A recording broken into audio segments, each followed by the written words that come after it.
Hello and welcome to a brand new episode of the Nerdpocalypse podcast. I'm your host, Jay. I'm here with my guest this week, Mark. Hi. Hello, everyone. All right, Mark is jumping in.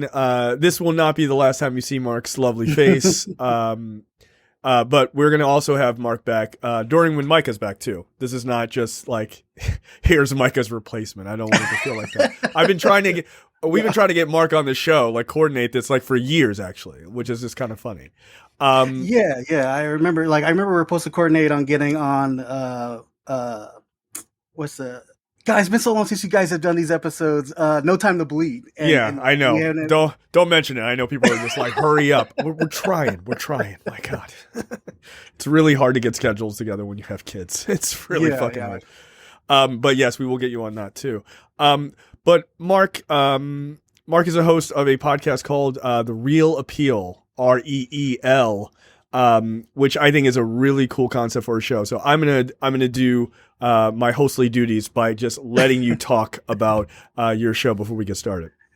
So as Jay said, I am the co-host of the Real Appeal podcast, along with my creative partner, Kelsey Loisel. And the concept is we do recent reviews, and then we do another review of like a classic or a cult-like film, and we see if it still holds up. Now, there are other podcasts that do that and such and everything, but I think that the thing that makes us quite better is that my friend did not grow up with like pop culture, like at all. She didn't watch a Star Wars movie until maybe four or 5 years ago or something like that. Oh my God. Leonardo in the fan group is losing his mind. He's like, how do you do that? Did your parents love you? Yeah. So, she doesn't have that nostalgia like veil over this thing that a lot of people watch. And she pretty much looks at it and thinks like, well, if it holds up or not and everything. And sometimes she has like some real ass like good observations that kind of like changes me over to her side. Like, yeah, this movie's actually kind of shitty. Yeah.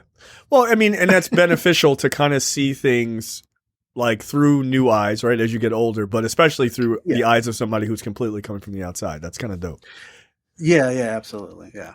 And your show and your movies, they always kind of, the two movies that you review at this, in that particular episode, they have some sort of connection to them. Like either the same, like they're both heist films or like done, a similar style or something like that, which I think is a really cool idea.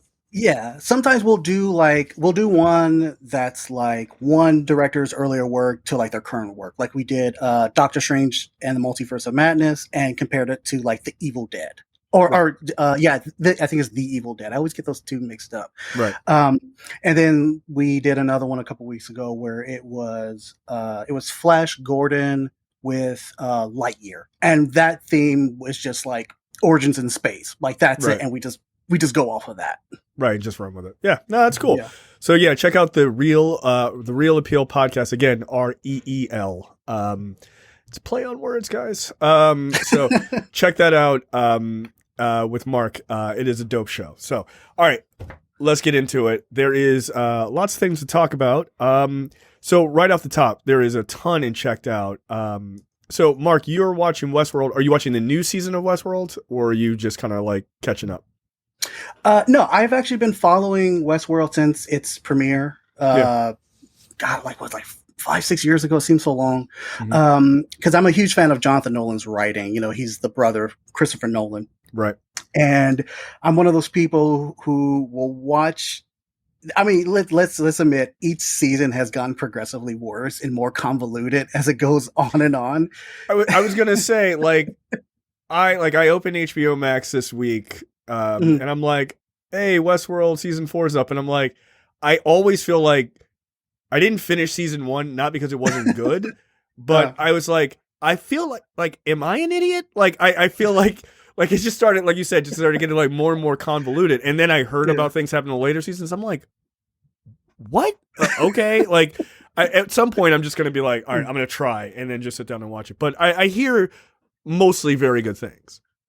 Yeah, and I don't just watch it and then just try to dissect it myself. I actually listen to like a couple other podcasts, other people's opinion and what's going on. And it does this thing where at the end of every season, you're like, all right, that was a waste of time.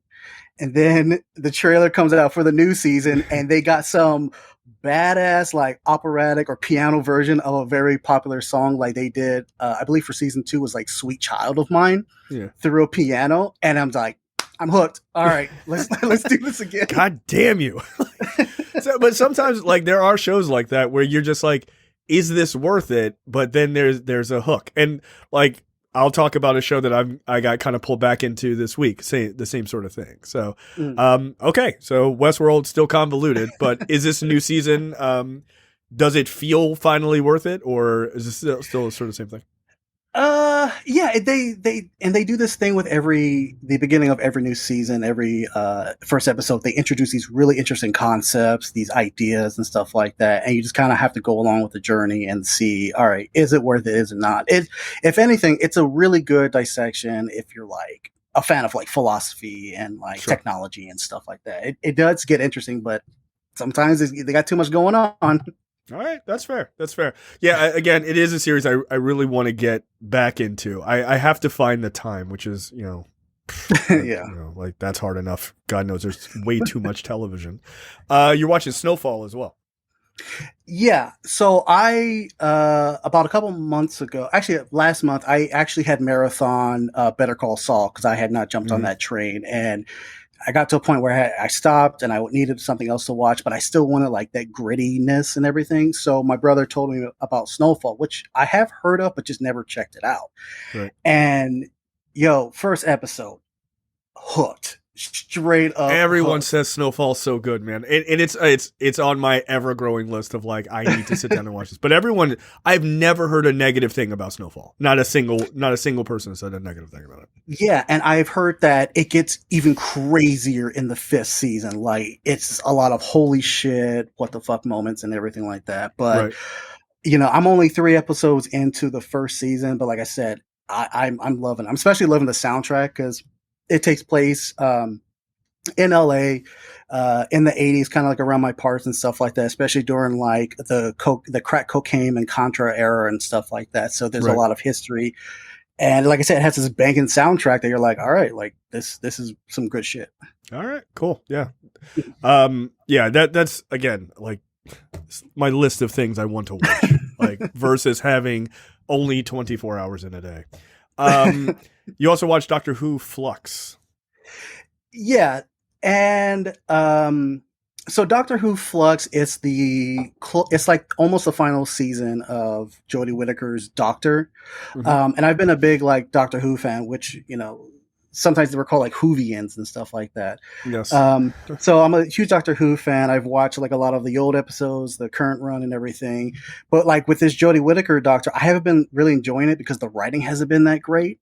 They've had like a new showrunner for like her entire run.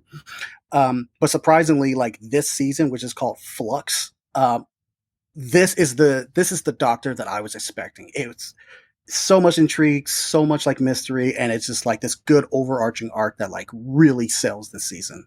Okay. All right, cool. Yeah, I'm not a Doctor Who person. And I give people who are huge Doctor Who fans a hard time.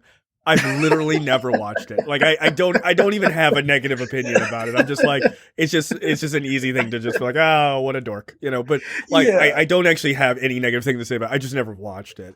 It gets wild. Like the concept and like what happens, it gets super like crazy. It's like if someone took Star Trek, Star Wars and like combined it with Lord of the Rings and like snorted a bunch of cocaine. And we get like some wild shit going on. Yeah, that sounds very British to me. Fair enough. All right, so there you go. New season of Doctor Who is finally living up to its history. That's good. I got pulled back into Stranger Things. I kind of fell off at the beginning of season 3. I don't know. Are you caught up on Stranger Things at all? Yeah. But honestly, they seem to kind of merge together with me. I had to watch a couple of videos to find out or to remember what was going on. Like, where am I? Yeah, exactly. Right. But yeah, I've caught up to this season, and I know like they've broken up, I believe, in 2 parts. Yeah, the second part comes out July 1st.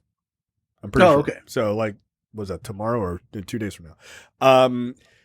So yeah, it's so I'm going back through. I'm basically starting season 3 over so I can catch up. I'll be honest, the thing that pulled me back in was the ridiculous popularity of the Kate Bush song that is like all over social media. And I'm a huge 80s music fan, so I was like, well, fuck, like, God damn it, I love that song.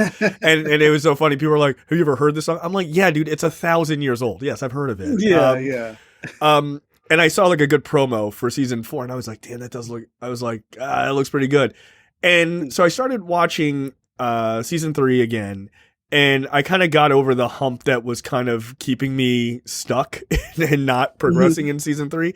And I was like, oh, okay, like, yeah, we're back. And this feels very familiar, and I really, really love this show. Like, it's very good. Yeah. And this season is a lot darker and fucked up than the previous 2 seasons. I was like, wow, we're getting real gross.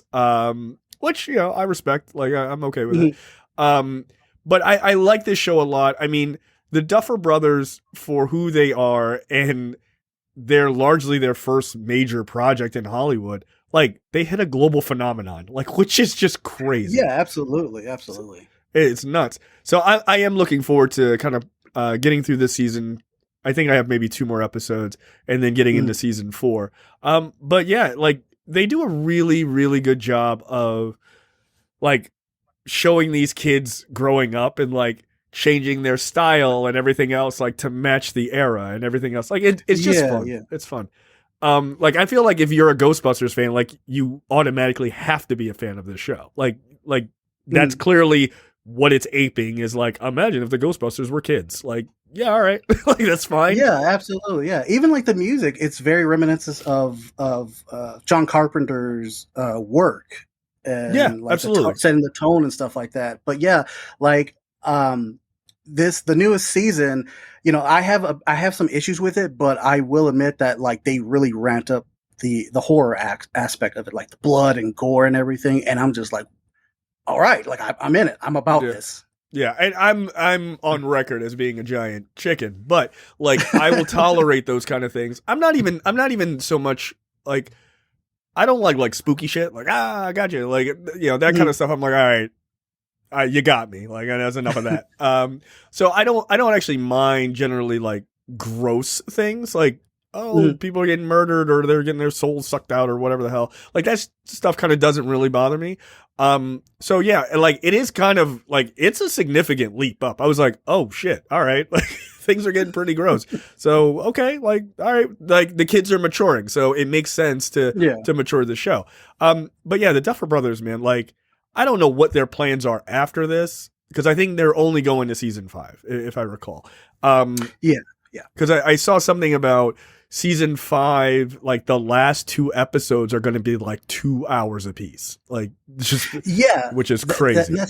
And that's true, because like this 4th season, every episode progressively gets longer and longer, and I believe like the end of volume 1, like the final episode, is maybe like, gosh, like an hour and a half. Yeah, so like, all right, you're getting 2 movies at the. I don't know how many episodes are, you know, season 5 is, but like, you're getting 2 movies at the end. Which, I mean, you can't really complain, man. They kind of nailed it. So I look, if you kind of fell off Stranger Things, like I did, you know, if you fell off in season 2, let's say, get back into it. Like, it picks up and it gets moving like pretty well. So they're doing something that's kind of like the sequel thing that sometimes I don't like it, but the way they're handling it, I think is pretty good, which is separating the team a bit.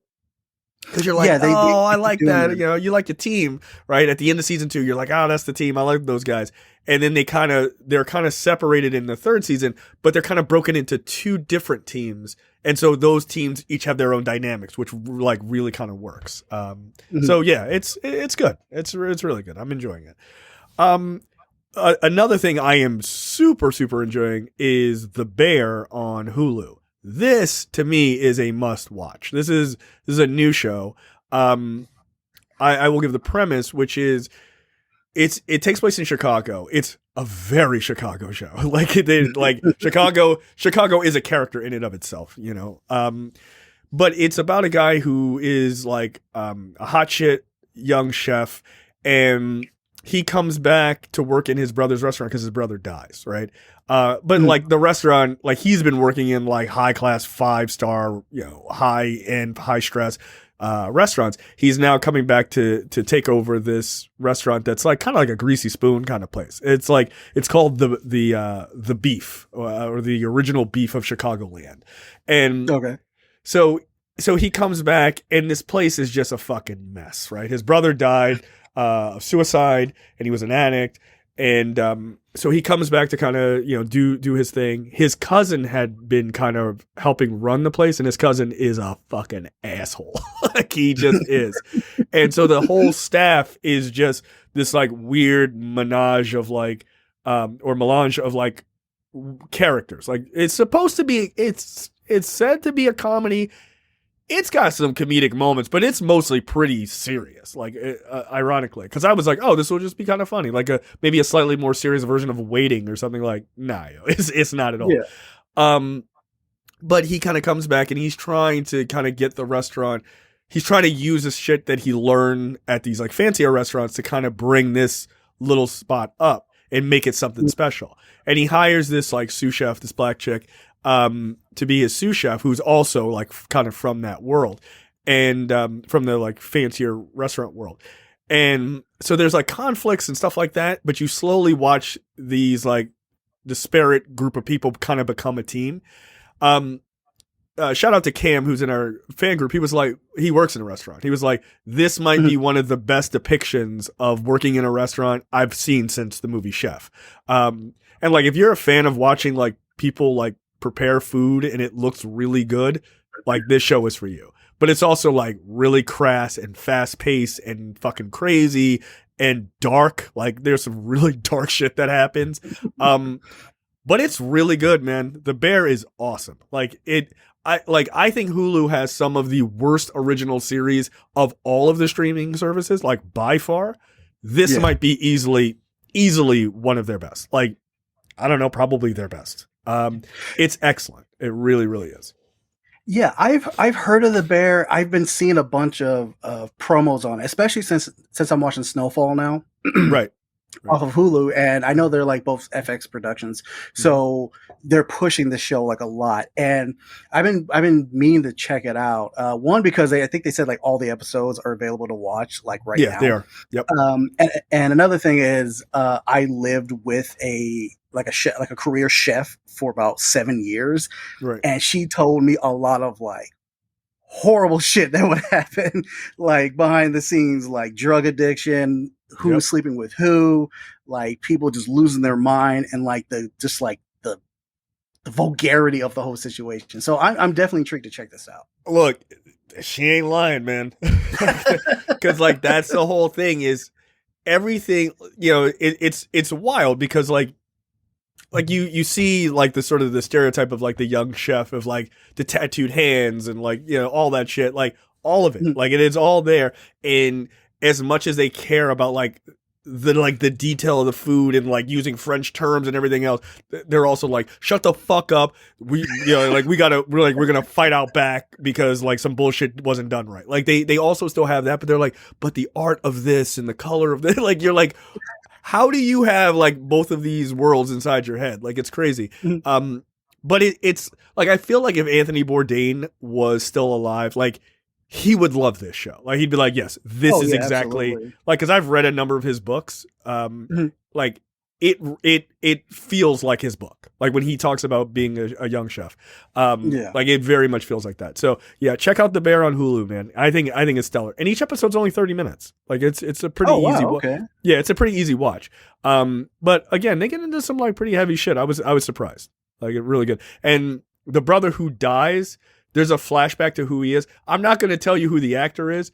It's a nice surprise who it is. Like I was like, oh shit! It's like fancy seeing you here, but it's a cool cameo for that actor.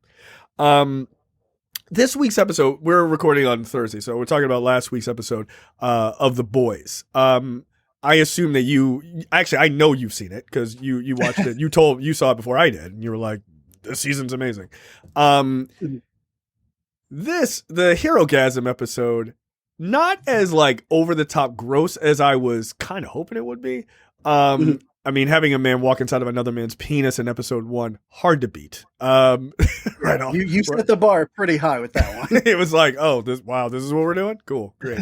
But I did enjoy this episode. I mean, for a lot of reasons, but certainly the fight. I mean, Jesus, like that fight at the end was awesome. Yeah, and I had watched the episode maybe about like a week before it premiered, and I had rewatched it again, actually as early as today, because I was like, all right, let me kind of like rehash or kind of go through whatever I was watching. And going through a second viewing, it's still enjoyable as the first time, especially like that fight near the end. It reminded me a lot of Captain America and Civil War, where Bucky and Cap are just like wailing on Iron Man. I was just like, yes, I need this right now. Yeah, I love the fact that like it kind of mirrors the same fight at the end of the last season with Maeve and Starlight. Against Stormfront. Yeah, and the female against Stormfront. Yeah. They just beat the shit out of her. And he was like, you know what? Fuck this. And she was just like, Stormfront was like, I'm out. Like, I'm going to just get my ass handed to me like that. So I appreciated that. And it kind of gives like that moment of actual vulnerability for Homelander. Like, oh shit, you might lose. Like, which is good because at this point, he's just completely unhinged and just unbeatable. So it was kind of cool to like give him put a little bit of panic in him. So I thought that was cool. Yeah, and there is this really great shot after that scene where he's looking in the mirror and it's a close up of his face and you see a bruise on him. And from my memory, I don't think they've ever showed him in that form whatsoever with like a scratch. And they focus on that shot like he's thinking like, holy shit, I can actually be hurt. Yeah. And the other part of that, like that scene that I thought, at least this is how I interpreted, was like earlier when he's looking in the mirror, there's kind of like two of him, right? He's like the weaker version of him and like this crazy strength one. And he's like, we got to cut that version out of you. Like there is no talking in the mirror. Like that weak part is dead. Like that fight killed it. It's like, you need to be a full on psychopath, like inside your mind. So yeah, that should bode well for everyone else in the universe. Good luck. I know. That guy is nuts. But Anthony Starr, man, I mean, he is just absolutely crushing it. Like, just I'm surprised amazing. I'm surprised he has not been nominated for that role as Homelander, especially like he's got to be for this season because I think it's his best performance. Yeah, it does feel a little unfair. Like this guy is, I mean, as far as superhero villains go, especially like television ones, like he's by far top tier. Like by far. I mean, if you're just doing television, he's the best. If you're putting him in with movies, he's definitely top tier. Like they absolutely. Like they gave that role, and Homelander, even in the comics, is interesting and fucked up and weird, but they've given that, like, this is one of the rare times that the comic can actually hold a candle to the show. Like, in my opinion, like, I think the show is so much better than the comic. Yeah, totally. Like, I remember reading the comic, and Homelander had a bit more vulnerability, a bit more doubt within himself and everything. Like, you would swear that if you swung fast enough, he would flinch or some shit like that. But this Homelander, especially played by Anthony Starr, yeah, he's just, like, letting loose now. He's, like, full on psycho with this character. Yeah, and Starr, I can't remember the name of Starr's other role or the other show he was in. I believe it was like a Cinemax show, but it's on HBO Max. He plays like but HBO Max has some Cinemax shows on it. So I want to check it out because I want to see him in a different context just to see what, like, how different does he make those two characters, right? Like, is Homelander just kind of an amped up version of this other character that he's done, or are they just like wildly different characters? And this dude is just able to like ping pong between that, which would be impressive. But yeah, I think that guy's in a league of his own at this point. Like, he's really, really good. I mean, proving that villains have more fun.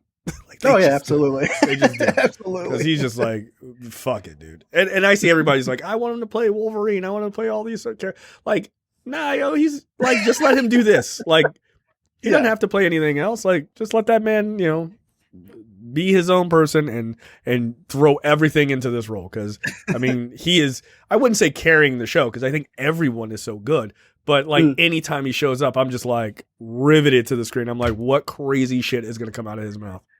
Plus, even if let's say if he somehow gets the role of Wolverine, like how fan casting and such, you really want that image of Wolverine on top of a building, jerking off, telling everybody I can do what the fuck I want to do? I feel like some people do. I feel like some people would be like, yes, that is exactly what I want. That's why I am doing this fan casting.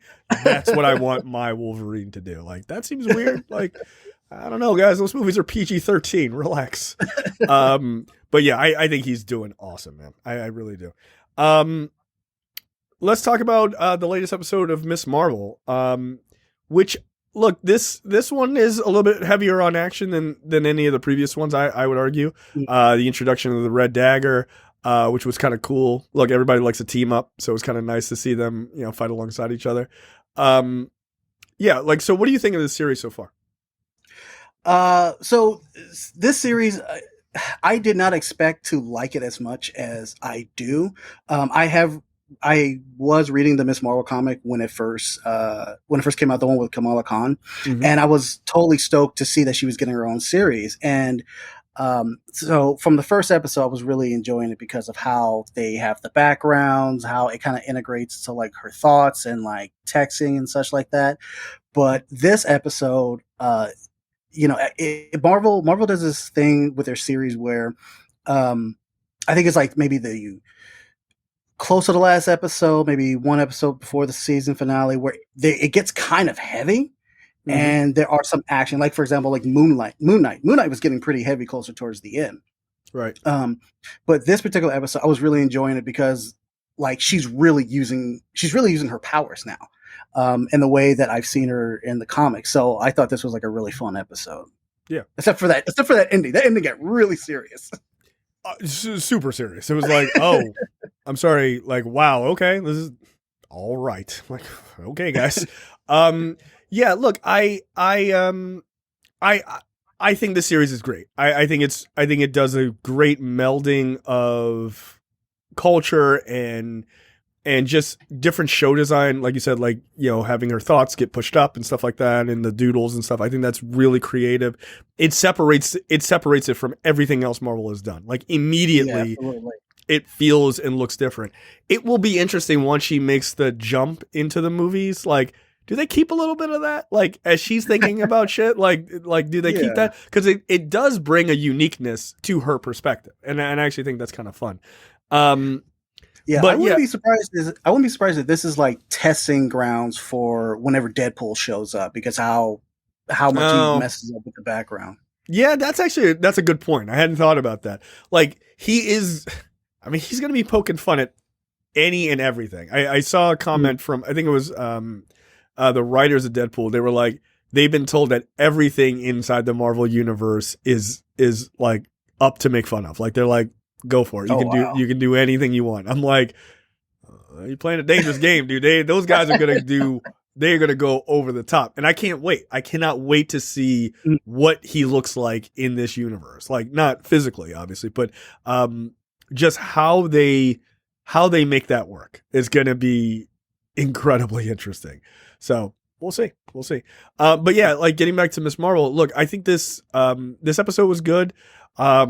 I think they are moving closer and closer to letting us know that, like, the Jinn are inhuman / somehow tied to Tallow. Yeah. Like, I think we're almost there, right? Because this was episode 4, right? So I believe it was episode. It was episode 4, and I'm getting that sense too. Like, this episode, I was half expecting to say, Inhumans or something like that at some point, right? Because even like, hey, here's their universe and stuff like that. And it was like, okay, like, it's a bit weird. Like, okay, like, what are we talking about here, right? Like, so I'm infinitely curious as to what this penultimate episode is going to do. Now, there's been a lot of rumors about cameos and things like that. I got to imagine you probably get one big cameo in episode 5 and you get another big cameo in episode 6. I don't think you drop both cameos in the same episode. That feels like too much. Yeah.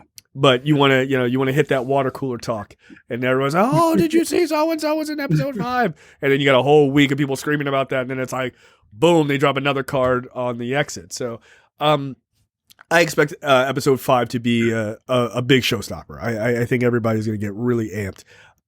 If the rumors are true, I think there's some pretty goddamn awesome potential cameos. So we'll see. Yeah, one thing I am surprised about is how long it's taking her to get into her costume that was in all the promos and everything like that. Like, I honestly thought maybe the previous episode we would have seen her maybe in full garb, but this episode we're seeing like more bits and bits of it, like kind of like coming together. Like maybe she's getting the idea of how she wants to represent herself in this world. Yeah, and I like that though, because it, like, you know, there's part of me that kind of hates that, because that's like a very like early 2000s comic book movie thing. It's like, you get to see the hero in the costume in the last 5 minutes, and then that's it. Like, because we don't have the budget for that shit, right? Which is why like Iron Man kind of changed the game. Because I remember when that trailer came out, you were like, yeah, the old costume. They're not gonna really show Iron Man, and then they like show him fly by. I was like, oh shit, they're gonna do it. Like, whoa, that was like so different. And then he was in the costume like the vast majority of like the second act on, right? And you were just like, wow, that is surprising. So it is very like early comic book movie where they're like, we're gonna like maybe tell you that they're gonna be in the costume, but then you get it at the last minute. But at the same time, the reason why I think it works here is because it's a part, like the pieces of it are a part of the culture, right? So like as she's learning more about her history and learning more about her background, both as a Jinn and as, a American-born Pakistani, like as she's learning that more about her history, all of those things are kind of coming into light, which is just kind of interesting. Like I think it's an interesting play. Totally agree. Also, she eats pani puri in this episode, and she's like, "This is so spicy." I was like, "Pani puri is not. Maybe Pakistani pani puri is spicy." I was like, "Indian pani puri is the least spicy thing." Like, what are you talking about? But yeah, I'm digging it, and I think the actress who plays her, I don't remember her name off the top of my head. I think she's doing awesome. Like for this being her first role, great casting. That's great casting for that role. Yeah. Well, she's apparently like a mega fangirl of the MCU anyway. So it's like, she's not really acting. She's just like, this shit is awesome. I love it. And I really hope they cultivate that sort of little sister, older brother kind of fangirling thing she has in the comics with Wolverine in the future. Cause like, I think that would be really fun to see, just like, holy shit, dude. Like, do you know who you are? Like, you're super cool. Like, yeah, okay. Just, what are you doing here, kid? Get out of here. Do you have any thoughts who the cameo could be? Like, just off the top of your head. So I've heard rumors of 2 cameos. I've heard rumor of, well, technically 3 cameos. I've heard rumor of Black Bolt and Lockjaw showing up. I think Lockjaw. I think Lockjaw is kind of a lock. Like I think that's probably going to happen. That's the one thing that I thought actually looked good in that Inhumans TV show. Like it actually didn't look bad, which was shocking. Because everything else did. And then there's talk that there's a possible cameo of Brie Larson as Captain Marvel, which makes all the sense. Yeah, I can see that. Yeah, because the next time we're supposed to be seeing Kamala Khan is in the Marvels movie that's coming out, I believe, next year or the year after. Yeah, 2023, I think. So, like, it would make sense that she, like, if she somehow hears, like, hey, this kid's going around as Miss Marvel, and she's this young kid with superpowers, like, and figure out some sort of connection between them, however they introduce that. And then just her show up, be like, hey, kid, I heard like nice name, and be like, let's talk. And it's like, oh shit. And then she just like, she kind of fangirls out and like credits. Like credits, exactly. Like, and then you're just like, you'll see Kamala next time in Marvels. Like, all right, well, fucking I'm all in. So I think my guess is Brie Larson's also a lock. Like, I can't imagine they don't give you that cameo. Like that feels crazy not to do that. Like you got to explain why they would even talk to each other, and you like it's better to just like sum that shit up at the end of this and then just start the adventure in their movie. So yeah, then you can already establish like, oh, they've known each other for X amount of time leading up to the Marvels. Yeah, so I don't know, man. I think Miss Marvel's great. I think it's probably if I'm thinking of like just solid writing and acting and not just thinking about action or like my personal sort of like general affinity for characters, I think it's the second best Disney Plus series as far as Marvel goes. I think it's WandaVision is the top because I just thought that was excellent and unique, like very unique. But I think that's part of the reason why I like this is because it's unique. It doesn't feel like the other Marvel stuff.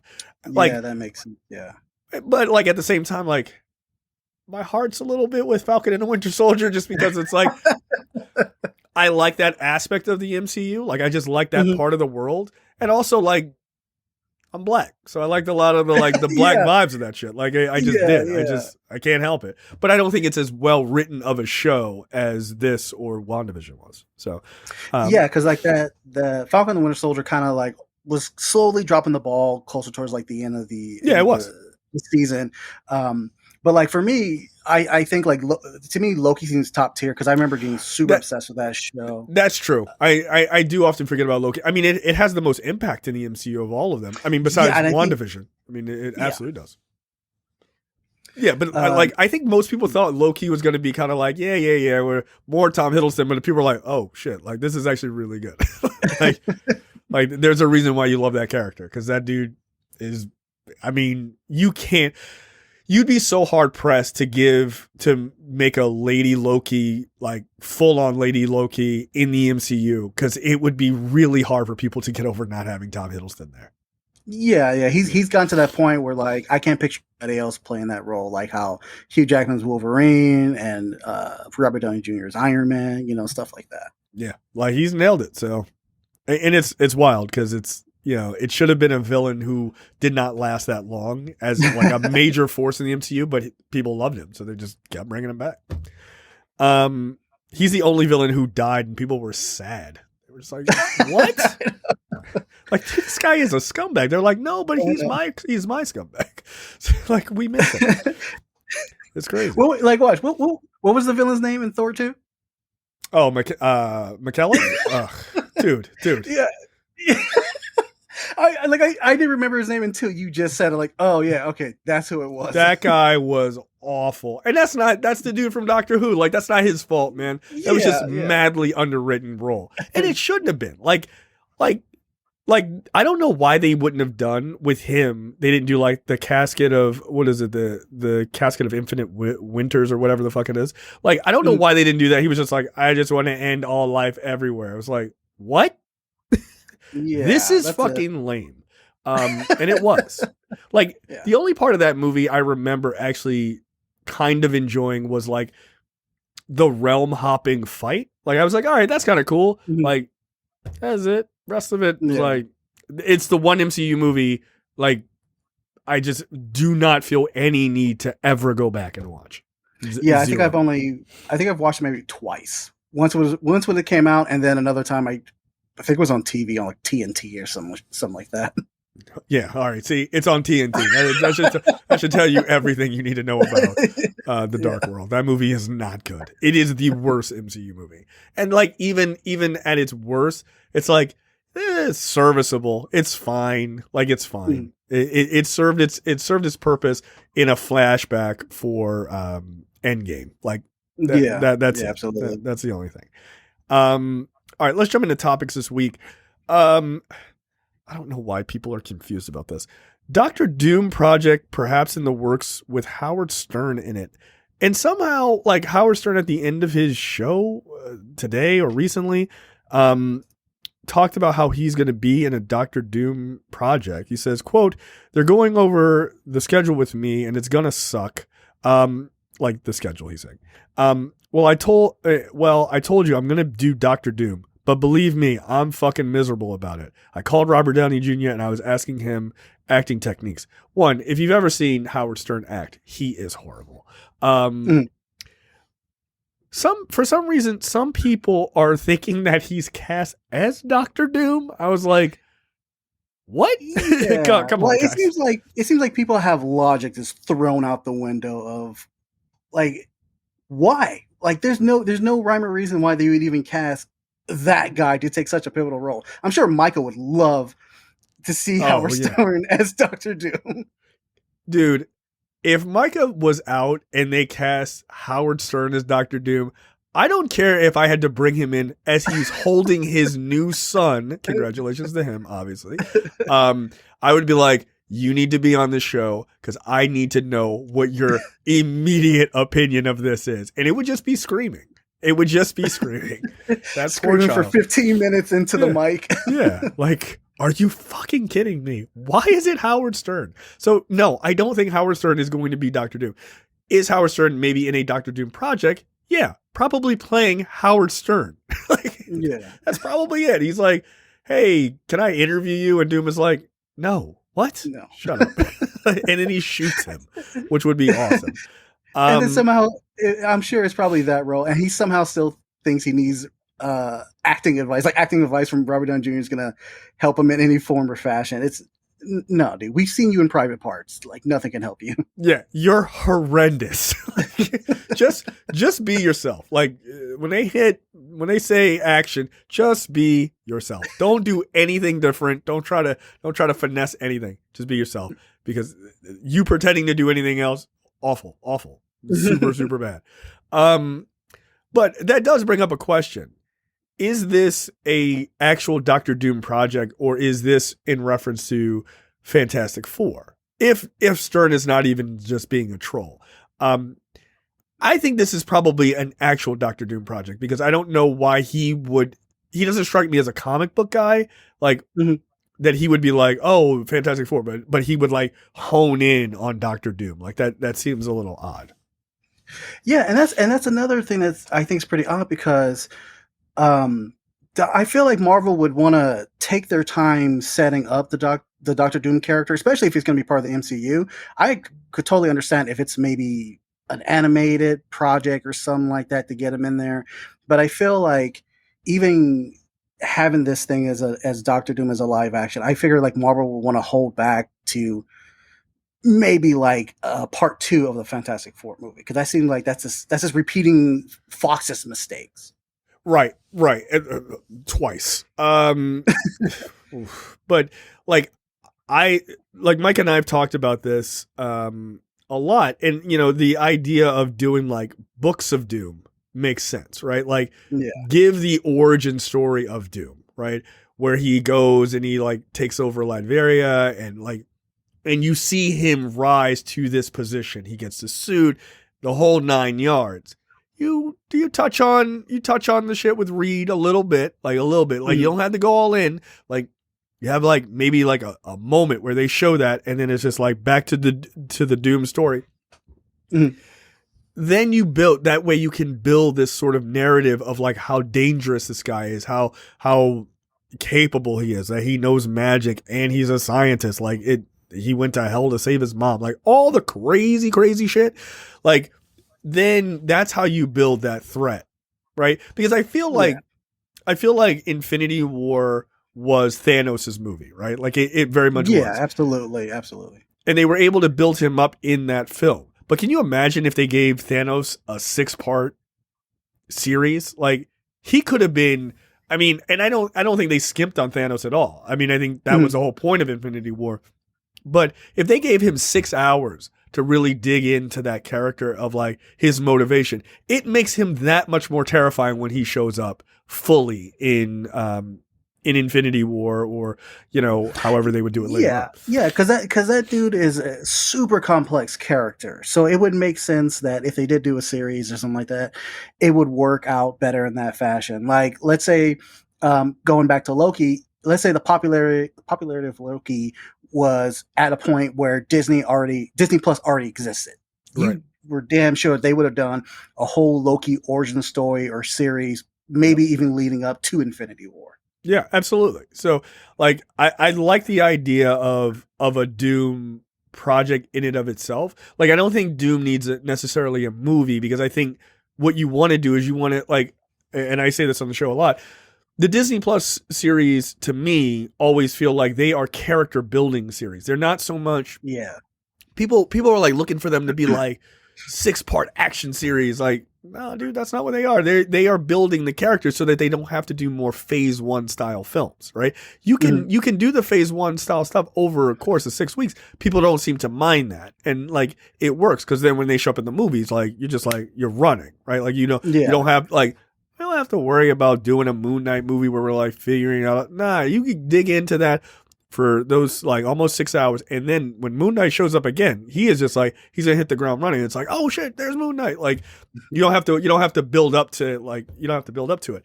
And I think if you're gonna do a Disney Plus series, let's say with Doom, like build that guy's personality and his like narcissism and just the psychopath behind that mask. That way, when he shows up at like the UN in whatever movie, you're like, oh shit, there's that crazy fucking asshole we met a couple of months ago. He's awesome. Like, that's what you want. Because if you, like, the biggest mistake that Fox made was just dropping in this mega powerful character.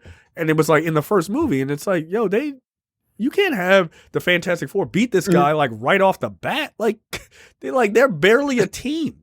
You're like, this guy's super powerful. All right, well, they just beat him. That was kind of fucking lame. Because then where do you go, right? Like, yeah. You don't. They don't want to. Definitely don't want to like shoot their load off too soon or anything like that. Exactly. And I mean, they're even kind of doing this with the Thunderbolts. You know, we had John Walker and Falcon and the Winter Soldier, and now Thunderbolts was announced like about a month ago. Right. Exactly. Like you got to like take your time to build it, and if you build it correctly, and again, DC has this ability too, and they're not quite using it on brand. Use it to build up the characters instead of just using it to just toss out bullshit. Like you got to use it for a reason. Like you have this series, you have the ability to have the streaming service. Use that to your benefit. Narrative. It's funny every time you say DC, I laugh a little bit on the inside. I'm just like, oh my god, what have they been doing? Ezra Miller is just hey, train wrecking everything. Look, shout out to Hi. She was like, I can't wait to see what crazy thing Ezra Miller's going to do. We have a story. There's a new one this week. I mean, look, the Ezra Miller thing ain't their fault, man. Like, look, WB's got a lot of bullshit. It's just not their fault. They're like, yo, how did we roll this dice? How? Like, come on. So, yeah, I mean, DC, I think, could learn a lot. They don't have to copy Marvel's style. Like, that's not the thing. And they don't also have to go super self-serious, grim, dark, murderverse type shit either. You can find a happy medium. But what you should copy is some of the storytelling techniques, like not the exact style, but the techniques. Use the HBO Max as a way to tell some deeper stories, right? Like, look, people really like Titans, and I think Titans is okay. Like, I don't hate it, but I think it's okay. But they're telling a deeper story there, which makes those characters feel richer. Now, what I would do is I would bring those characters into a movie, right? Build up all the like heavy narrative shit, and then dump those fuckers into a movie and be like, all right, here they go. Like, and then just that could just be largely balls to the wall action, right? Like you don't have to be like, well, what is Nightwing thinking when he's talking? So yeah, we already know. We got a season of that shit. Like we already know. We've dug into that. Like have them show up in things, right? So like you can do that, but I don't know why that's hard for them. Yeah, and it's not like that. There's not a fan base for that because of course we had Peacemaker. Everybody was talking about Peacemaker every single episode.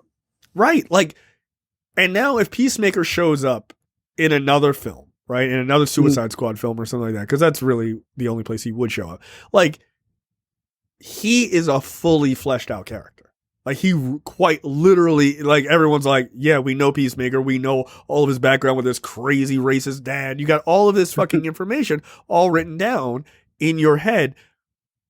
When he does things, you're like, it's motivated by that. This is the reason why he's doing that. Yeah. This is why he isn't doing that. That's, you know, like, it gives more to it. There's that character, you know. This is why they're showing up. Right. And like, I don't understand why DC doesn't do that. Now, one thing DC is doing or seems to be doing, which I actually do like, is taking some of these lower level characters like Blue Beetle and stuff like that and giving them a movie on HBO Max. I think that actually is kind of smart, right? They're supposed to do that with Batgirl, but then apparently they like Batgirl so much that they're going to put that in the theaters as well. And I'm like, okay, but like, no offense, that costume feels very TV to me. Like, it just feels very TV.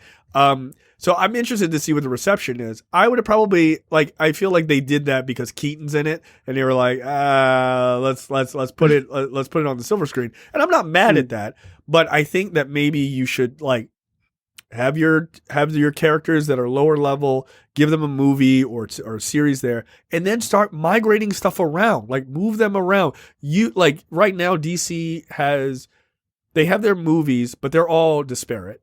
They have their shows. They're all disparate. Like, they don't connect to each other either, right? Like, some of them, I mean, the CW shows do. But, like, Titans doesn't connect to anything, right? Like, it doesn't. Like, okay. Like, I would have had Hawk and Dove show up, maybe gave them a spinoff series. But then the dude from Dove was like, I'm out. I'm doing a show that's actually popular, like fucking Reacher. And he's great on it. Yeah. So, so who knows? But I like the idea of doing these like smaller projects to kind of flush out the universe. I'm actually interested to see if Marvel will start to do that with lesser known characters, right? Because right now it's all kind of, I mean, Moon Knight is a little bit lesser known to the public, not to comic book fans, but to the public. It'll be interesting to see who else kind of gets the treatment. So I don't know. Doom makes sense. Doom makes a lot of sense. Not played by Howard Stern, however. That does not make sense. I mean, I think it's a silly question for me to ask this, but I will. You've seen Multiverse of Madness, obviously, right? Mm-hmm. Yes. Do you think Scarlet Witch is dead? No. I don't think that she's dead. This isn't my theory, but it makes sense where near the end of Multiverse of Madness, there's like this kind of flash pop when like spoilers for anybody. I don't know if there's anybody who hasn't seen it. Yeah, there's no excuse now. It's on Disney Plus for that. Yeah, there's like this flash pop with like the mountains kind of falling onto her and stuff like that. And I've heard a theory that it could have been her jumping into like another universe, maybe like one last like survival moment or something like that, which I can see that because her character, Elizabeth Olsen, has been playing that character so well. Yeah, dude, like, she's crushing it. It'd be stupid for Marvel to be like, hey, like, come back. Like, please come back for like a cameo or something like that. Right. Yeah, my question is, okay, I thought she was dead. That was just my assumption after seeing the film. Mm-hmm. I'm certainly open to her coming back because I think she's great in the role. My question is she redeemable? Right? Like, she didn't kill like regular folks, but she murdered a lot of wizards, yo. She killed a lot of wizards. She killed the Illuminati. Yeah, I mean, a different universe. I mean, was anyone really there? Like, ignore. But I am curious that if they do bring her back, like, you got to redeem her, right? Like, you have to because she's a fucking hero. Yeah. Like, you can't just leave her. I can't imagine they just leave her as a villain. Also, you can't have her running around as a villain. She's terrifying. Like, she wins, right? Like, she almost killed Thanos by herself. Like, for God's sake, she is a terrifying human being or mutant. But I think it would play well to bring her back and then link her to Magneto, right? Like, yeah, because clearly Marvel is setting up for the X-Men to finally make an appearance. Right. And it would be stupid to not have Scarlet Witch show up around that time of like, oh, this is like your real father. It's this guy. And that can actually open the door to Quicksilver making a comeback. I know he wasn't like a favorite for a lot of people, but that dynamic is in the comics is so well put together. I mean, unless you want to go into like the weird incest kind of thing going on, but No, I don't think no, Marvel's gonna touch that. no. That was the fucking Ultimate Universe. It was like, Yeah. hey, that's kind of their interaction seems a bit weird. And it was like, then Jeff Lowe was like, nah, they're fucking. It was like, I'm sorry, what? It was like, no, everyone dies. It was like, now that I've told you this horrible news, everyone is going to die in this universe. I have to kill everyone now. Yes, I made a horrible mistake. I will never forgive. I will never forgive him for that. That God, he ruined that universe, and it was actually fun.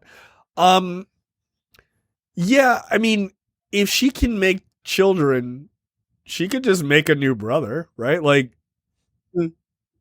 or maybe you bring Quicksilver from another universe. I don't know. Like, the shit is open. Look, spoiler alert: that Kraven movie's gonna suck. So Aaron Taylor Johnson may want to come back. He may want to. It ain't gonna do good, dude. They tricked you. They told you Spider-Man was showing up. He ain't gonna be in that. Like, you shouldn't have signed that contract. That was a terrible idea. Yeah, I'm just waiting for the Kraven phrase, it's Kraven time or whatever bullshit Morven time came out. Where he Cravens all over the place. Yeah, that's and then they convinced Sony's stupid ass to put the terrible Craven movie back in theaters and it'll make $87,000. I can't believe they got duped over a meme. Over a meme. They're like, oh no, people are watching this. Like, no one wants to see this movie. Somebody at Sony got fired for that. Like, without they absolutely should have been. No. What we need to do, like, they're memeing about it. Yeah, they're making fun of it. Did you read the memes? Did you read the comments? Everyone's laughing at you, not with you. So yeah, no, someone definitely got fired for that stupid ass idea. They cost Sony a lot of money. So, yeah, but look, I mean, this article, Elizabeth Olsen is like, I don't know whether I'm coming back or not. I have no idea. I don't know what my fate is. She said I should come back, but really I don't know. I want fans to be so aggressive and terrifying, terrifying Marvel into doing it. But then she goes, no one needs a use force. Like, relax. This isn't the Snyder cut. She didn't mention that. I did. But look, if they want to bring her back, that's fine by me. I just want to know, like, what the red pop was, right? Was that her? Like, did she just, like, I mean, she did show earlier that she can just kind of, like, teleport, right? So, yeah. I mean, it's possible where she was just like, I'm out. Like, fuck that. So, yeah, look, bring her back, bring in Speed and Wiccan, like, as slightly older kids, and, like, let's do it. And actually, you could probably get those kids, because kids grow, like, a foot in a year. So, like, those kids are probably giants at this point. So, yeah, and it seems like they might be, Marvel might be setting up maybe like the new Avengers or whatever type of teenage Champions or something like that. Yeah. So I can totally see them coming back, and then them coming back because Scarlet Witch brought him back in some form or fashion. Yeah, look, it would work for me, man. So, I'm very interested to see what they actually do with that. Like, it should be interesting. Like, you could do the Child's Crusade, like you could do that story, which they're very much a part of. So, again, you need Magneto in that story, but, like, you can change things around. Like, you know, this stuff doesn't have to be exact. All right, I'm super interested to hear your thoughts on this. Is the Madam Webb movie really a Madam Webb movie, or is it a secret Sony Spider-Man universe movie? So the talk is, earlier this week, American Horror Story star Emma Roberts became the latest addition to Sony Pictures' Madam Webb movie. Okay. She joins an impressive cast that includes Sydney Sweeney, Celeste O'Connor, Isabella Merced, and Dakota Johnson as the much younger Cassandra Webb than the comics portrayal. Some people are convinced that this may be an actual female led team-up movie with Black Cat, Silver Sable, and Spider-Woman and Madam Webb, which is weird. What say you? You buying that? I would say that I don't believe this movie exists or is going to come out whatsoever. But then again, this is Sony. This is the same people who thought releasing Morbius twice in theaters was a great idea. I I'm I don't know. I'm just so I want to say angry about Yeah, it that's fair. because That's fair. I mean, because I remember years ago they wanted to do like an Aunt May origin story where she was Yeah. like some super secret spy or something like that. Yeah. And then of course we got news They about tried to Kraven the deny Hunter. that shit, and then like information came out. They were like, "Nah, yo, that was absolutely an idea you morons had." Yeah. So, but I can totally see this at least being a Madam Web movie. It could be a team up featuring Black Cat, Silver Sable, and such like that. Because I remember there was supposed to be, I believe, a Black Cat. Oh, like it was called Saber. Yeah, it was silver and black. Yeah. So maybe Or excuse me, Sony's it was called. I think it was called Black and Silver because like it didn't work like language wise. It was like, why didn't you call it Silver and Black? They were like, no, Black and Silver. That feels weird. That's what we're going with. Yeah. So maybe Sony's taking that idea and just like shoving it into like this Madam Web movie, which it's Sony, so you expect it to not be good. Don't get me wrong, I like comic book movies to be good, but when your track record is shit, then the bar's low. The bar's super low. It's buried 6 feet under the ground for me. Like it is. Sony sucks. Like they are the worst big studio. They're the worst, and not just because of comic movies. Like they don't really make good movies, period, anymore. Like they just don't. Like they have their rare ones where people are like, oh, but what about this? I'm like, yeah, that was 1 in 45 movies they've made. Congrats. But they have the Minions movie, I guess. Yeah, the Rise of Gru, guys. Aren't you excited about that? I've never watched any of those movies, and I never fucking will. My daughter will never see them. No. Oh, you're fortunate. I've taken my daughter to watch at least I've taken her. She's seen Despicable Me 1 and 2, and of course she played that fun song, or she had me play that for her multiple times, and obviously I wanted to blow my brains out, but no, we just got over the Encanto soundtrack, so I'm like, I'm like, no kids soundtracks for a while, like just can we just please not just for a hot minute. Look, I'm sorry to say this, but if this is true that this is a female-led team up movie, one, I don't trust Sony to not fuck that up horribly, okay? Like that's 100% going to be bad. 2, if there has to be a certain spider character being sacrificed so that Sony has an actual spider, named spider hero, I'm fine that it's Jessica Drew. I'm sorry. I'm fine. Like, Is it not Gwen Stacy? Is it not Ghost Spider? And is it not Miles? Fine by me. Fuck that. Yeah, seriously. You can have Jessica Drew. It's fine. Don't even worry about it. I'm not even mad. And I like Jessica Drew. I'm just not mad about it. It's fine. You got it. And look, I think it's a good costume. Like, it looks good. They're gonna fuck it up though. I have zero confidence that even if this is a female-led team-up movie, that it'll be coherent. Like, you've got Morbius that happened. You've got some sort of weird explanation of how the Vulture is in that universe. Venom is in that universe. Which makes no sense. It quite literally didn't make any sense. You have Venom in that universe. Is Spider-Woman gonna be their spider? Like, okay, that's cool. Is Madam Webb also? Like, are they going to take, like, oh, wait, hold on. Is the team up that that the Vulture talked about, like, a couple of us good guys need to get together? I was like, that doesn't make sense. You don't even know who this guy is.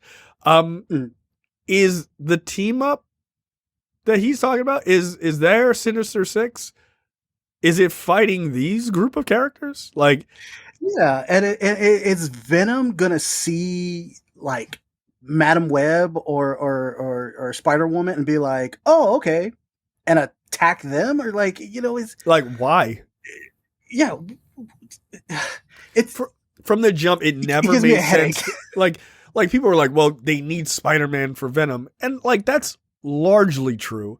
But what's actually true is you need a spider. Like, you don't necessarily, it doesn't have to be Peter Parker, but you needed a spider because you're just making a movie where he just keeps fighting symbiotes. Why?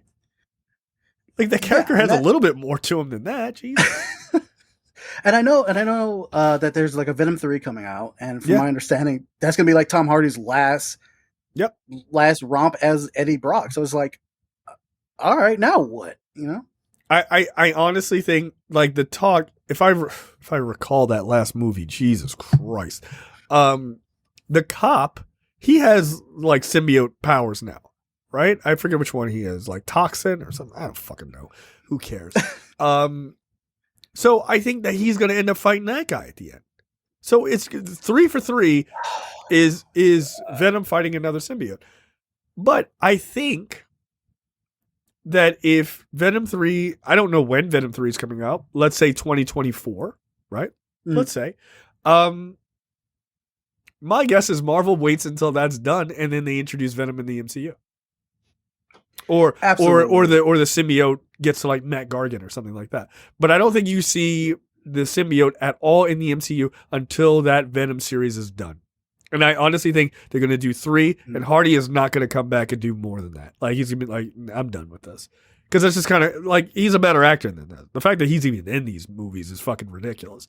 But my guess is he's going to be like, yeah, I'm done. All right, cool. Thanks for the paycheck. That was fun. And then Marvel's like, all right, cool. You guys done with your bullshit? Would you like to see it done correctly? All right, this is what we'll do. And it makes perfect sense because now Peter Parker is the Peter Parker that we know of in the city as Spider-Man. Like, he is the Spider-Man that we're so used to seeing. So it would make complete sense that, all right, now we can introduce Venom. It'd be totally weird if they introduce Venom fighting a high schooler. Like, what's that, you know? Right. And like with like Iron Man type suits and shit like that, like he's supposed to be down on his luck. He's supposed to be like being pushed to the limit by Venom or whatever symbiote version you want to go with. Like, it should be a larger narrative story of like not just the fact that he's fighting this new character, like, oh shit, like I've never dealt with somebody like that, but also like my life is tumultuous and weird, and like that's always been Spider-Man's thing, is like his personal life kind of mirrors the insanity of being a superhero, like cranked to 1,000, right? Yeah, absolutely, yeah. So I'm deeply interested in how much of a nightmare scenario is going to happen over at Sony, because like, what do they do after Venom's gone? Like, do they think Kraven's going to be the another $800 million like 3-parter? I don't think so. Yeah, and you can't do a anti-hero story with the Vulture. It'd be really weird doing one with Doc Ock. None of that would make any sense. No, I just, like, I don't know what they're going to do. I wish they would just do what clearly makes sense. Just cede all of the fucking shit to Marvel and just collect the paycheck from them. Exactly. Minimum amount of work, and they just get whatever percentage they get, and then that's it. They can go back to making like great gaming consoles. Right. They make like 75% of the revenue off of that. What are you fucking complaining about, dude? Like, why are you putting out and making the effort to make a bunch of shitty movies? Morbius. Like, if you had seeded Morbius to the MCU, Morbius could have shown up in a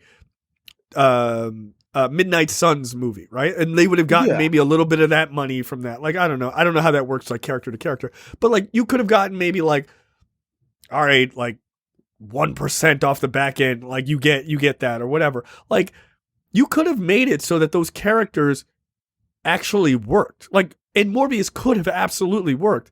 Not done by Jared Leto and not done in that way, but he could have been a vampire. Like if the sort of, if you look at like how the Midnight Suns characters are seeming to develop, like they're clearly going to be dealing with some darker fucking spooky shit, right?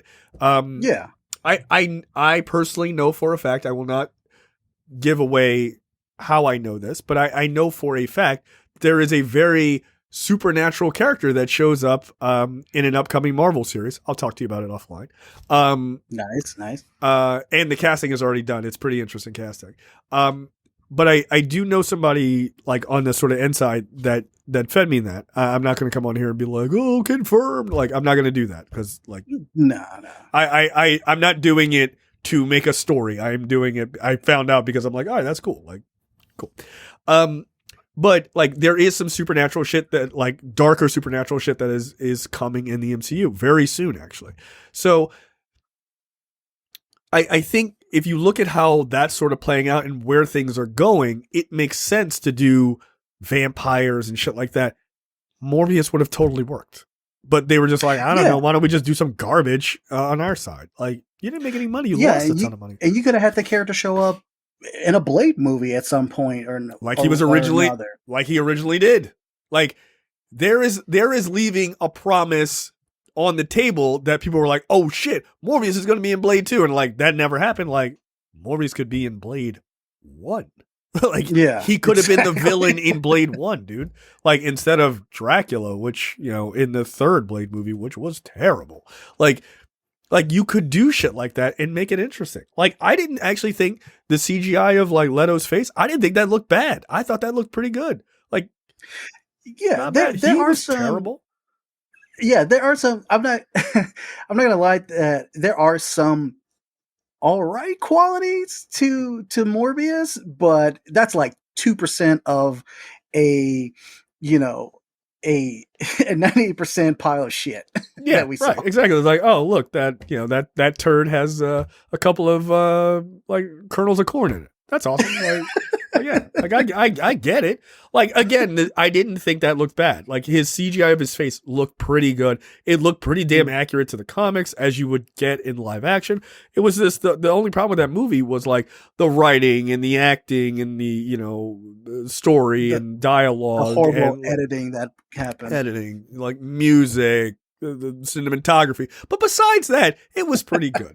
Right? Besides all of those bad things. Release schedule and second release schedule, right? But yeah, it's I don't know what Sony is doing with this Madam Web thing, but again, if they're making it like a team up where they're going to team them up against whatever shitty version of the Sinister Six they're building in universe,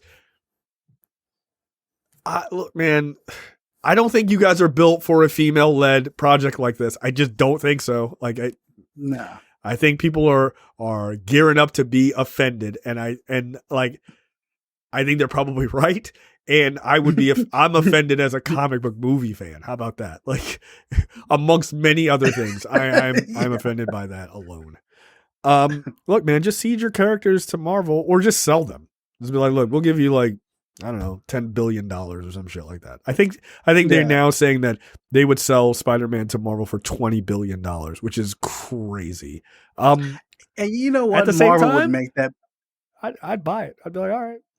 Yeah, and Marvel would make that money back within 2 years. I mean, like, it wouldn't take them that long. Like, dude, just do another, like, bring in Miles and just be like, all right, here's a Miles, move Miles into the live action, which I think is probably, I think that's on the cusp of happening, considering the title of the new animated movie. But like, bring him in and then just be like, here's some toys. Boom, we made fucking $1 trillion on the back end. Like, yeah, they like, if they pay $20 billion to Sony, they would be totally fine. It would seem crazy in the beginning, and then everyone would be like, yeah, no, that makes sense. I mean, shit, they only paid $4 billion for Star Wars. And they made that back within like 2 to 3 years, I think. Oh, yeah. Easy. I mean, shit, from like just going to the Star Wars like amusement park rides, they probably made that money back. Like, they're like, we're fine. It's not a big deal. Yeah. You know what is a big deal? Ezra Miller's violence. So apparently this is a rumor, but then I'm going to follow it up with an actual series of corroborated facts. Rumor: Ezra Miller was spotted in Tokyo, Japan, where he reportedly punched. He got punched by the star of the Elvis movie, Austin Butler. Apparently, the talk is Ezra Miller was in a bar in Tokyo. So was Miller. They got into a heated conversation, and the king of rock and roll punched him in the face. Okay, that's kind of funny. Like, that's long overdue. I want that hand drawn. There's a picture of Elvis punching the Flash. Just fucking just decking him. Like, you know what? All right. Yeah, Can I get like I want it in like the black velvet Elvis paintings that they used to do. Just him punching Ezra Miller in the face. Like that is a weird piece of artwork. Like, it's mine and I'm never taking it down. So TMZ is saying that never happened. Look, if TMZ is saying it never happened, it probably didn't happen. Like, they're generally on that shit. As they say that Butler had never set foot in the bar where the altercation was said to have occurred. Okay, we'll take it. However, doesn't matter, because this week in Ezra Miller, in a separate report from Variety, a woman who wished to remain anonymous for her own safety, I bet, says that Miller could be seen choking. This is a woman he could be seen choking her outside of a bar in Iceland back in 2020, has broken her silence on what exactly went down. According to her, what began as banter turned serious when she joked that she could take the actor in a fight. Well, yeah, you fucked up. Quote, yeah. I think it's just fun and games, but then it wasn't. All of a sudden, they're on top of me, choking me, still screaming in my face if I want to fight. My friend who's filming sees they're obviously not joking and it's actually serious, so he stops filming and pushes them off me as they're still trying to fight me. Two guy friends of mine are actually holding Miller back and they're screaming, "This is what you wanted. This is what you wanted." Look, I feel like Ezra Miller obviously needs help. I also feel like Ezra Miller also needs to get their ass kicked. Like, just one good time. It's like, oh, okay, I got it. What do you think? Well, I mean, this story kind of comes off of the cusp of another story that came out, I believe, last week, where he's in Vermont on a weed farm with like a woman and 3 or 4 of her kids, and they have guns everywhere. Yeah, shout out to one of the listeners of the show who messaged me, and he was like, "That's only like 40 minutes from my house," and I found out where it is. He's like, "I should go there and ask for an interview," and I was like, "You're gonna get killed." I know.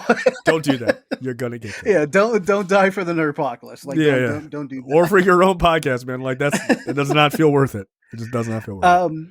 But yeah, clearly Miller needs help. I mean, he has a lot of the characteristics of a drug addict. I mean, given my history and the people I've encountered in my life, I'm like, yo, that's a particular type of drug. I could be wrong. I mean, because I don't know. I'm not in Miller's circle, or I don't know him closely and everything, but he has these characteristics of somebody who clearly needs some type of help. And I don't know why WB hasn't sent somebody down with like a dart gun. And like, boom, like that's it, and like, throw him in rehab. You need to go. Like, just throw him in the back of a WB van and drive him the hell out of there, or them out of there. Yeah, I mean, look, I think they have some serious issues, and they do need to get them sorted out. Like, I wish they would hurry up and get them sorted out. I mean, look, the talk is, and none of this has been confirmed. People seem to think it's confirmed, but it's not. That WB is done with Ezra Miller completely. Like, however they're going to handle putting out the Flash, look, if I was them, I would just throw that shit to HBO Max and just move on, just eat the loss, just be done. Yeah, I've actually heard rumors of them considering really dropping that on HBO Max, because how do you advertise a movie where your lead star has been like literally the terror of like Hawaii and like certain parts of the country? Yeah, and like, I think what really did Ezra Miller in, I mean, it should have been a number of stories, but I think what really did them in was the grooming story. I think like, they were like, sexual assault type of shit. We don't need that. Like, we are done with all of that. And I like, violence, we could just be like, all right. Like, you can kind of ignore it, because like, people aren't really that upset about it. Like, yeah, they're just not, right? They should be, but they're just not. Trying to groom an underage kid, man, like, no, like that is wildly unacceptable. And I agree with you. I don't know how you promote the movie. How can you promote it to put it in theaters? Yeah, I mean, WB's fine with standing standing right next to a writer who's very transphobic. I mean, they came out and said like they're going to stand with J.K. Rowling. I'm like, okay, which is crazy. Which is crazy. Yeah, exactly. Like, you have the money, just buy that franchise from her. I'm like, give it to me. She'd sell it. She'd give a shit. But she got all the money in the world. Who cares? Get a fat ass check and just be like, go sit your transphobic ass down. Go over there. Like, go end up on 4chan. Go talk on 4chan. Go with your people. That's fine. So yeah, I think they need help. I hope they get it. But yeah, the rumor is that the WB's done with Miller going forward after the Flash. There's also talk, I don't know, it's not substantiated, but there's talk that there was an 8-part series that was done or was in process of maybe getting done that was going to involve the Flash, and they just canceled it. Right? It wasn't about the Flash. I heard the same thing. Yeah. But the Flash was involved in whatever comic book character it was. My guess, maybe like a Supergirl series or something like that. I don't know. Which would be fucked. But instead of like cutting Miller out, they just, kill the series, which is unfortunate. So who knows? But I can't imagine they keep them on after this. I just cannot imagine after the Flash gets released. It's like, oh yeah, that's cool. Like, they're going to be like, new actor, we're done here. We're done. And there's no reason to keep him on. Like, from my understanding in Fantastic Beasts, I don't think his character is coming back at all. And then there's been rumors for a while, specifically the site that I write for had caught a story that they were looking to recast the Flash anyway, because they were just like, he's trouble, and it's gone increasingly worse over time. Right. I mean, it just makes sense. Like, how long are you going to defend this shit? Because at a certain point, you're on a farm with guns. How do you think that's going to end? Like, you think it's just going to be like everybody just smokes and just walks out holding hands? Like, this is a David Koresh situation. And then you're like, hey, go see David Koresh's new movie, The Flash. Like, nah, that's not a good idea. So, be done with it and then move on. It'll be interesting to see what WB does. But having HBO Max, it's your best bet, man. Just don't even mention it's on there. Just throw it like one day it just shows up and it's like you just keep like, oh, the Flash is up there, and you're just like, nope, I didn't say anything, and just keep moving. Don't talk about it. Just don't talk about it. That's what I would do. Speaking of WB, disaster. They are taking a very limited approach to San Diego Comic-Con. They are not seemingly promoting much outside of House of the Dragon, The Sandman, and Harley Quinn. That's it. The Flash, Superman Lois, Supernatural, Black Adam, that's a real movie now, finally. All of that is not being promoted. Like, they're not talking about any of that shit, which is amazing. Shazam, Fury of the Gods, Batgirl, none of it. Or even the second Aquaman movie, which I believe that they are filming right now. That they still don't have some type of at least concept art or something to really show off of what's coming of that movie. Miller fucked them. Like, that's what this is, right? They can't. You can't go. The Flash is the biggest movie you have right now. Like, that's the one people are like really want to see. Nah, they're done. They're like, and it sucks because the timing couldn't be worse. As they're having this very limited, like, they're like, well, here's a comic book written by Tom King. This is what we have. It's like, yeah, like, that's fine and that's great. Tom King's great, but like, we're talking about movies here, man. Like, this is what people want. This is the show. Like, you come to Hall H, you stand in line for 55 days, and this is what you come to see. And they're just like, we have Game of Thrones. Like, yes, Game of Thrones is awesome. That's not why we're here. Like, we are here to see comic book shit. Yeah, even Marvel doesn't even have to be there because they have D23 that's coming up in September. Yep. But they're like, hey, we're just going to be at Hall H anyway because we got stuff to show, and we know you're coming to go see it. Yep. And yeah, that's the next story. Is Marvel after a 3-year hiatus is like, we're back, baby, and like that could not be worse timing for DC. Like, fuck, dude, this is the year you're not gonna be there. Like, I remember the last time I went when I was in Hall H. Like, WB had their panel and they had a bunch of shit. Marvel had their panel, they had a bunch of shit, and it was like people were amped. Like DC was in the morning, Marvel was at night, and everybody was just like uber amped to see both of those. And then DC was just like, whatever, we're not going. It's like, dude, get it together, man. Look, I get it. They've got like a big year of like a lot of influx shit, but you got to figure out a strategy. Like your strategy is just like taking a bunch of wet spaghetti and throwing it at a wall and seeing what sticks. You need a real fucking plan. I don't know what that plan is for you, but you need a real plan because right now they don't have anything. And that's a real problem. Yeah. It could be also because the whole change up of ownership that came along a few months ago, and project after project after project was getting canceled. Like the Wonder Twins movie got canceled. I am hearing rumors that the new head of WB/Discovery is pissed off at J.J. Abrams because WB worked out a deal with J.J. Abrams to do Justice League Dark and other WB projects or DC projects, and now they're looking at him like, "Where's our shit that we paid you for?" Oh, yeah. Well, frankly, they should have let Guillermo del Toro do that one anyway. Like that, I don't like. He was like, "Yeah, I want to do it," and they were like, "No," and then he won an Oscar and it was like, "Dude, what the fuck? Why did you not let him do it, dude? Now he's like, I'm DC, too good for this. Yeah. I'm too good for this. Fuck you guys." Yeah. DC, stay fucking up. Also Universal.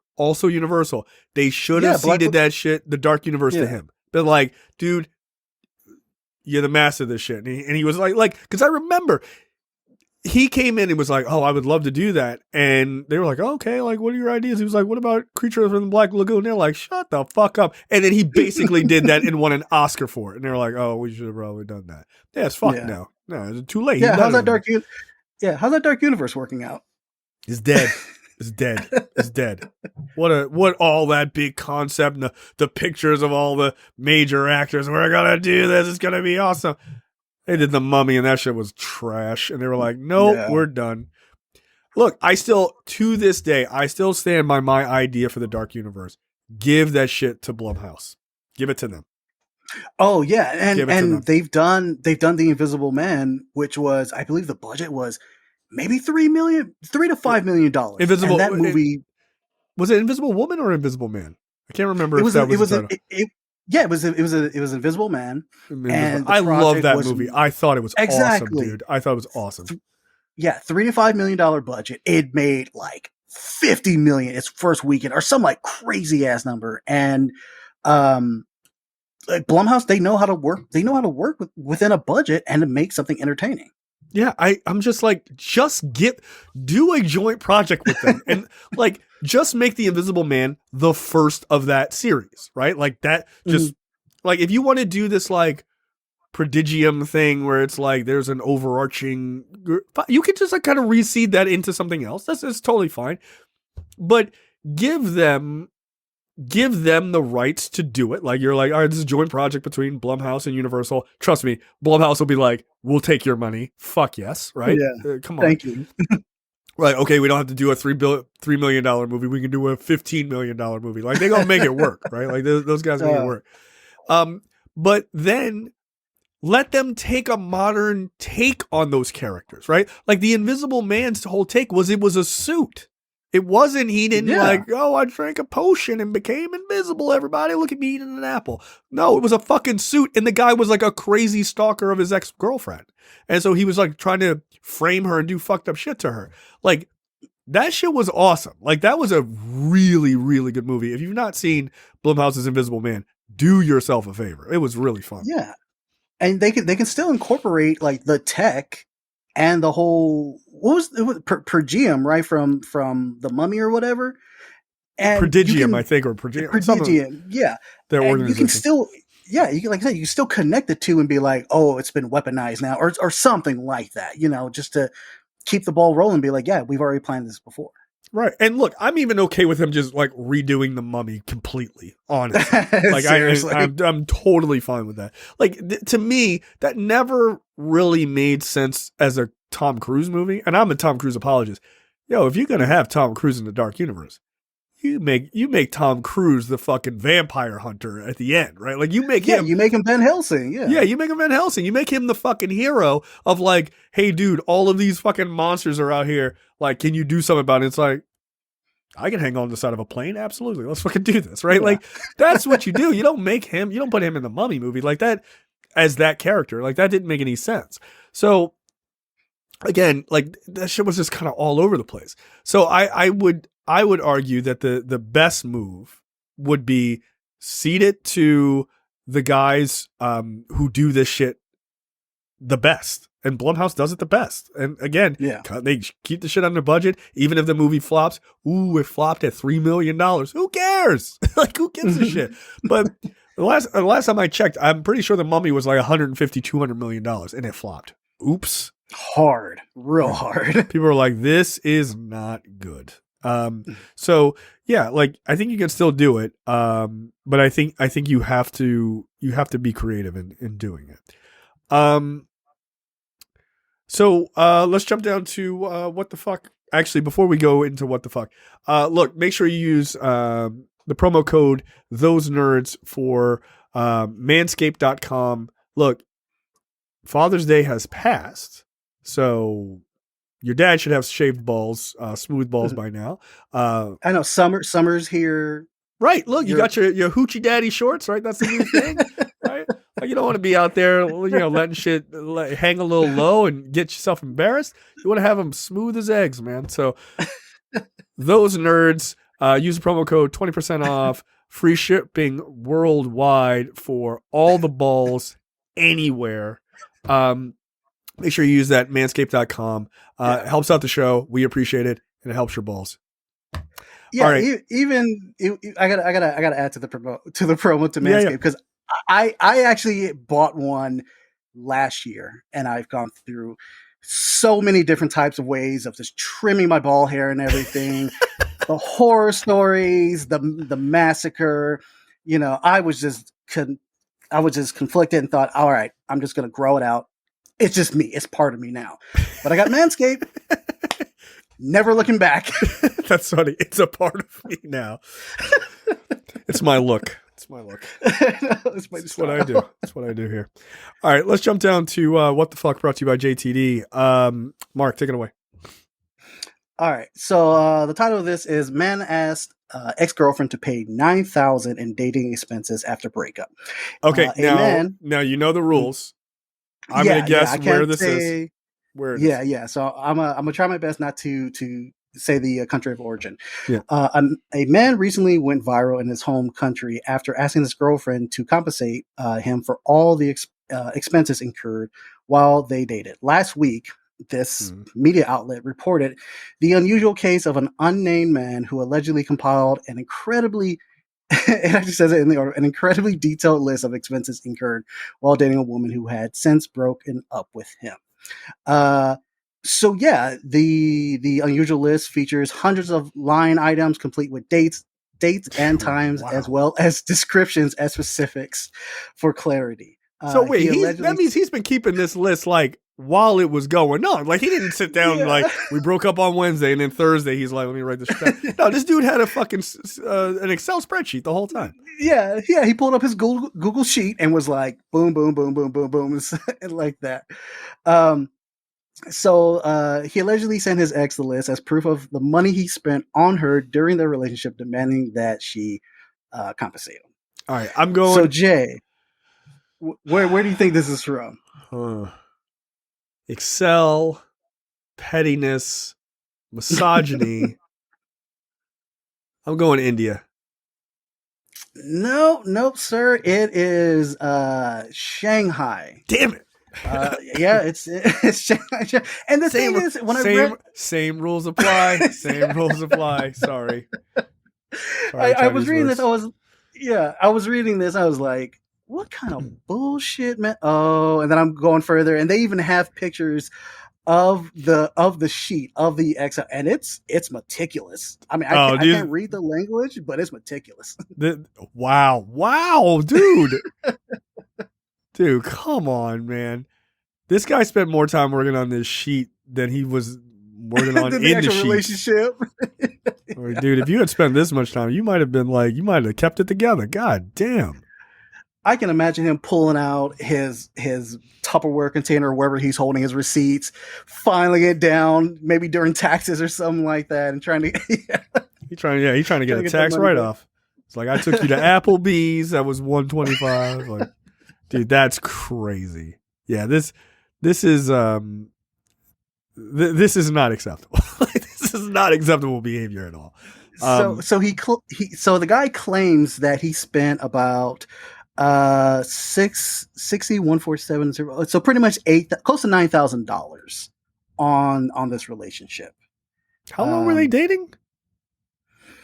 It doesn't say. It doesn't give me a timeline of how long they dated, but wow, dude. Yeah, I'm not seeing the time frame, but can you imagine if he spent this much within like 2 months and it's like, yo, man, you got your ass handed to you. That's what you deserve that. Yeah, no, you're wilding. Yeah. Like, take her on a walk. Like, dude, you're spending too much money. Good I know. Lord. Dude, ice cream's probably like I don't know, 50 real money bucks cents or whatever it is over there. 50 real money bucks. This is crazy. Like, the man's list included trivial expenditures such as 2 bottles of water, as well as more substantial expenses like taking care of his ex's sick mother. His detailed document also mentions whether each expenditure was shared as a couple or if the woman was the only beneficiary. Oh, this dude is an asshole, man. This dude is an asshole. Like, we both enjoyed that ice cream, but you are the only one that had sprinkles on yours. Fuck you. That's 25 cents. Like, yo, relax. Relax, my guy. Like, just relax. One example reads that he spent 36.1 won to, quote, buy snacks and give them all to the woman. In this case, he asked his ex to pay him back the full amount. Another example mentions dinner for 2 at a restaurant in wherever. Since they both got to order, he demands that the woman compensate him 50% of the expenditure. All right, this guy's an accountant. I guarantee you. 2, this guy's a psychopath. This is like Dexter. Like, you run, lady, run, just run. Holy shit! I can't believe he clearly kept this list while they were dating, like actively dating. And I'm not gonna lie, I have done this before, but not like in a relationship. Wait. I'm sorry. Let me get that out there. This is you. Holy shit. No, I've done this in case of taking care of my kid. You know, my her mother and I, you know, we share custody. Okay, and that's fair. my mother. Yeah, my mother always told me to keep records, especially because what happened to my brother and his kid's mom. So I did do that, but that's stuff because it might come up in a legal proceeding or something like that. This dude is just an asshole. Yeah, like, yeah, this has nothing to do with legal proceeding besides like him creating one and being like, I need my money. Like, I need it. Yeah. I need my $9,000. No, yo, that's not how life Jenny works. Slate. Yeah, Jenny Slate, give me money. Yeah, give me money. Yo, like, come on, man. Like, no, that's not how relationships work. You put in that money, it's gone. Like, that's like throwing money into a wishing well. You wish you could get it back. It's done. Like, yeah. Next time, be better at your relationship, you moron. God damn. That's crazy. That is absolutely crazy. I'm going to start doing that, and then I'm going to present my wife with my expense form at the end of the month, and I'm going to see how hard I can get slapped across the face. I don't even say slap. Yeah, she's going to straight just punch you hard. Right. I believe you owe me $35. Like, I believe you better get the hell out of my face. Like, that is correct. I will move along. My what the fuck story. Don't click on it yet. Health minister bans doggy style during sex. Really? This man has banned the use of doggy style during intimate sex among sexual partners or couples. What other kind of sex is not intimate? It seems a bit weird. According to a local newspaper, this man believes that doggy style is the leading cause of cancer and stroke in both men and women. Well, it is definitely one of the leading causes of stroke. That is correct. The most energy consuming and stressful sexual position for men is doggy. This is an actual quote from this guy. Look, I'm only giving you guys a snippet, but we will be posting the results of a full research on the ministry website.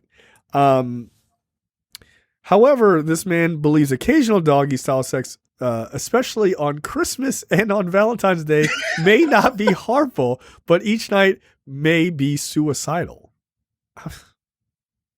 Yo, if you're having sex like that, you're doing something wrong. Yeah, like, yo, who is giving up doggy style so bad you're getting cancer? Like, relax. Like, what are you doing? It's a suicide mission. Yeah. Are you smoking 14 cigarettes at the same time? It's like, I can't stop. I can't wait. I can't wait to the end.